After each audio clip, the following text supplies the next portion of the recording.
Donc bonjour à tous et toutes. Aujourd'hui avec le procès 2, donc Kelly, Loïc, Laetitia, Raphaël, Hubert, Ashton, Gabriel, Arina, Ubaid, Pauline, David, Méline, Angela, Manon, Neftali, Alice, Loana, Amy, Chloé, Yonos et Anyugan. On va voir un phénomène particulier qui est un type d'isomérie particulière. Alors, vous vous rappelez que l'isomérie, on l'a quand à une certaine formule brute correspondent plusieurs composés qui sont finalement différents. Là, par exemple, la formule brute de ce composé, c'est C4H8.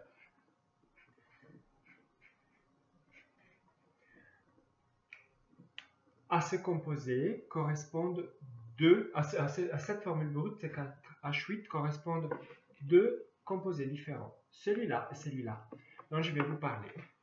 Alors, cette isomérie qui s'appelle diastéréoisomérie ou isomérie cis-trans ou isomérie EZ ou ZE, vous l'avez à page 99 de votre brochure. Vous devez vous poser la question d'une éventuelle isomérie cis-trans dans un composé toutes les fois que vous avez une double liaison. Alors, ce composé-là, pour ce que vous avez vu la nomenclature, c'est le but-2N, le butène. Alors, ce composé-là correspond à ça. Vous voyez, on a un CH3 là, CH, et puis la double liaison CH-CH3. C'est ça. Et là, on a une double liaison. C'est ce composé-là. C'est le butène. C'est un gaz. La double liaison ne permet pas de rotation. Donc, le CH3 ne peut pas être interverti avec le CH, à moins de ne pas casser des liaisons. Et c'est le phénomène qu'on a toutes les fois que on a une isomérie. On peut passer d'un composé à l'autre seulement si on casse des liaisons. Mais là, justement, le composé alors cesse d'être lui si on le casse. Moi aussi, mais vous me cassez, je ne suis pas non plus moi-même. Vous, je ne sais pas pourquoi dit vous. Vous êtes gentil en plus.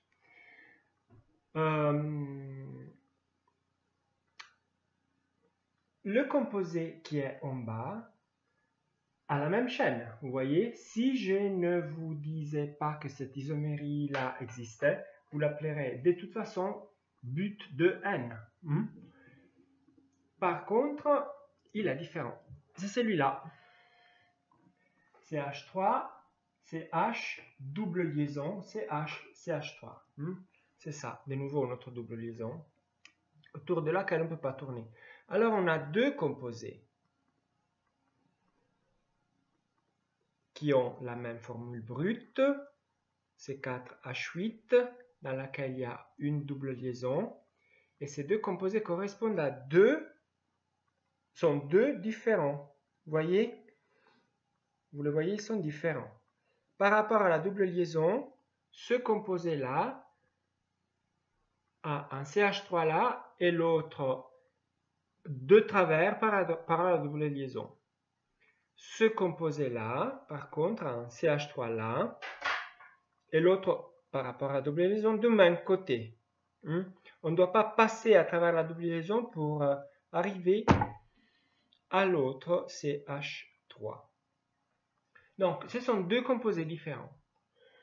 On peut avoir deux composés différents qui ont la même formule brute et donc ils sont deux isomères toutes les fois qu'on a une double liaison et que aux deux côtés de la double liaison, on a deux substituants différents. Donc là, on a une double liaison et au premier côté, on a deux substituants différents, H et CH3. Et à l'autre côté, on a CH3 et H. deux composés différents de deux côtés de la double liaison. Et donc, différents entre eux. Celui-là et celui-là sont différents. Et celui-là et celui-là sont différents aussi. Et donc, on a automatiquement l'isomérexistence. Là, c'est la même chose, bien sûr, hein, parce qu'on a la double liaison et H qui est différent de CH3 et H qui est différent de CH3. Les isomères, je vous ai déjà dit comment ils s'appellent un tout petit peu vite avant.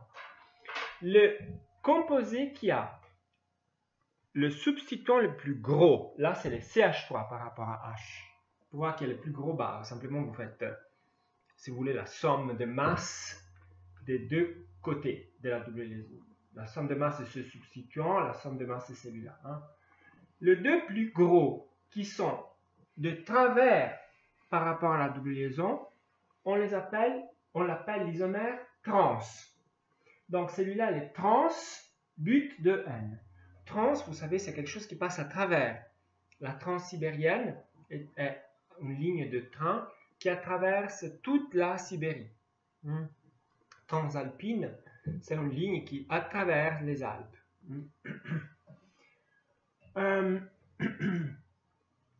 L'isomère qui a par contre les deux substituants le plus gros par rapport à la double liaison du même côté, alors on l'appelle l'isomère 6. CIS. Donc celui-là, il est 6 but de N. Il y a aussi la nomenclature allemande.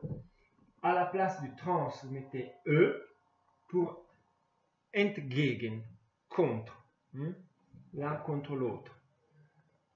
Et pour l'isomère 6, à la place de 6, vous mettez Z pour zusammen. C'est-à-dire les deux plus gros ensemble du même côté de la double liaison. Or, on va faire un contre-exemple pour vous montrer qu'il n'y a pas cette isomérexistence avec le propène. Le propène, le voilà, vous avez CH3, CH, CH2. Oula. Alors, on a une double liaison, mais au bout de la double liaison, on n'a pas. D'un côté, on a deux choses différentes. Oui, H et CH3. Si on se bornait à ce côté-là, on pourrait dire, bah, peut-être il y a une isomérexistence. Il faudrait voir de l'autre côté. De l'autre côté, il y a H et H. H et H. Et donc, s'il y a H et H, les deux substituants sont pareils, et donc on ne peut pas dire qu'il n'y a pas l'isomérexistence. Donc, le propre N, ou propre N, n'a pas d'isomérexistence. Maintenant, je vous prie de faire les exercices à page 100 qui vous disent de dessiner deux isomères, un 6, l'autre trans pour C5H10 et l'autre deux isomères, un 6, l'autre trans pour C6H12. Faites et je corrige tout de suite. Arrêtez la vidéo maintenant, vous faites l'exercice et on corrige. Alors, le premier exemple que j'ai est celui-là, dans lequel on a un composé avec 5 atomes de carbone, donc un pente. La double liaison est sur le carbone numéro 2. Vous ne pouvez pas les mettre sur le carbone numéro 1, parce que si vous mettez sur le 1, essayez, dessinez-le. Si vous mettez sur le 1, vous avez H et H au bout de la double liaison. Et donc, vous n'avez pas de substituants différents au début de la double liaison. Donc, sur les deux, la double liaison, vous mettez sur les deux, et vous avez H et CH3 d'un côté, et H et CH2, CH3 de l'autre côté. Et alors, vous avez effectivement 1, 2, deux choses différentes, 1, 2, deux choses différentes de deux côtés de la double liaison. Et donc, effectivement, vous avez les pentes de N. Celui-là est l'isomère trans parce que vous devez passer à travers la double liaison pour joindre les deux composés, les deux substituants les plus lourds. Et celui-là est 6 parce que pour joindre les deux substituants les plus gros, vous devez rester du même côté de la double liaison. Celui-là est aussi l'isomère E et celui-là est l'isomère Z. Donc ça c'est les trans ou E pente de N. Et ça c'est les 6 ou Z pente de N.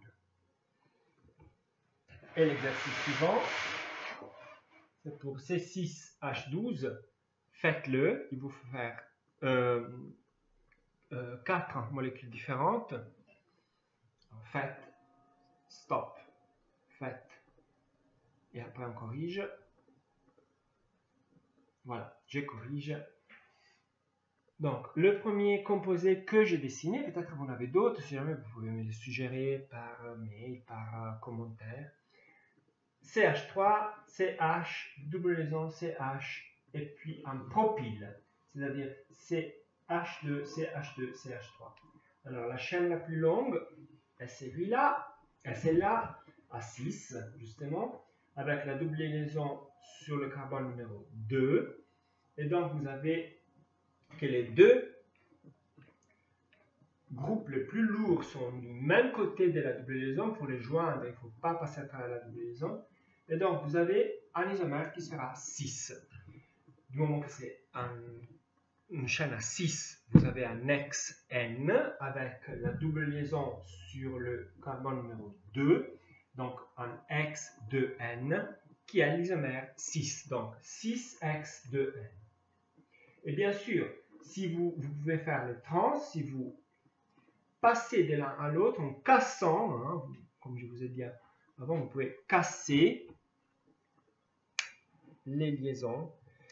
Si vous les cassez de façon imaginaire là, vous cassez ce groupe, vous le détachez de la double liaison et vous l'attachez de l'autre côté, vous avez l'isomère trans, donc les trans X2N. Le même concept pour ça, vous avez de nouveau la chaîne à 6, dans laquelle vous avez CH3, CH2, la double liaison et puis CH2, CH3. Au bout de la double liaison, vous avez deux choses différentes de deux côtés. Et donc, vous avez cet isomère qui est les trans X3N, parce que la double liaison est sur le carbone numéro 3. Et si par contre on met les deux groupes les plus gros du même côté de la double liaison, on a l'isomère 6, donc 6X3N.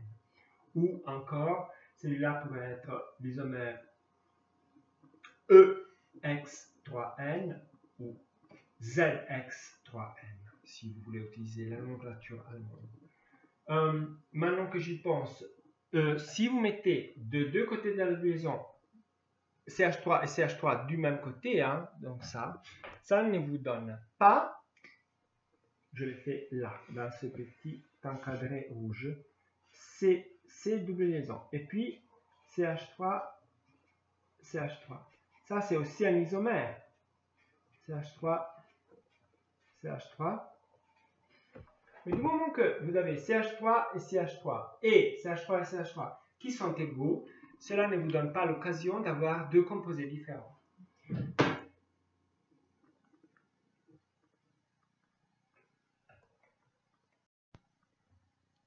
En effet, regardez, c'est celui-là. Vous voyez que voilà, vous avez la double liaison et CH3, CH3, CH3, CH3.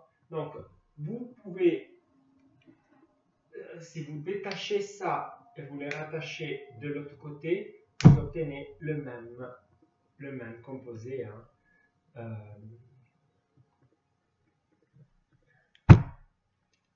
C'est le même. Vous voyez, si je le tourne, c'est le même.